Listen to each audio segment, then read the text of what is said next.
Իսրայելը ավելի շատ ուռճացված խաղացող է, քան թե իրական խաղացող։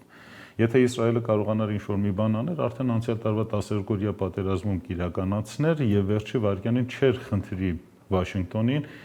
որպեսի միջամտի եւ դադարեցնի պատերազմը։ Քանի որ այդ 12-օրյա պատերազմի ընթացքում ճիշտ է, զոհվեցին իրանցի բարձրաստիճան զինվորական ղեկավարությունը, բայց նույն ժամանակ ոչնչացվեց Իսրայելի հիմնական գիտահետազոտական նավթավերամշակման, ջրի մշակման եւ այլ ռազմավարական նշանակության ունեցող կենտրոնները։ Եվ իրենք բավականին լուրջ հարված ստացան, որի մասին ընդհանրապես չի խոսվում եւ մամուլի էջերում չի գալիս։ Բայց երբ նայում ենք օրինակի համար Հայֆայի Իրանի միջուկային կենտրոնները, ես կասկածում եմ, որ լուրջ վնաս հասցրած լինեն Միացյալ Նահանգները եւ լուրջ կասկած ունեմ, որ Միացյալ Նահանգները B2 տիպի ռմբակոծիչ օդանավեր օգտագործած լինի, քան որ իրենք ցանկացած պարագայում 1 F-18 թռնում ավիակիրի վրայից,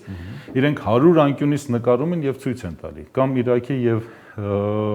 նախկին Հարավսլավիայի կամ Աֆղանստանի պատերազմի ժամանակ այդ բոլոր ռմբակոծությունները իրենք ցույց էին տալիս։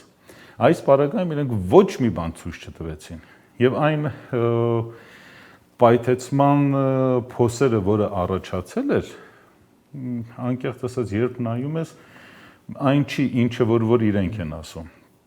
Բայց դա լավ հնարավորություն տվել Իրանին, որ չթողնի որևիցե միջազգային փորձագետ մոտենա իր Ֆերդո, Նաթանզ եւ Իսֆահանի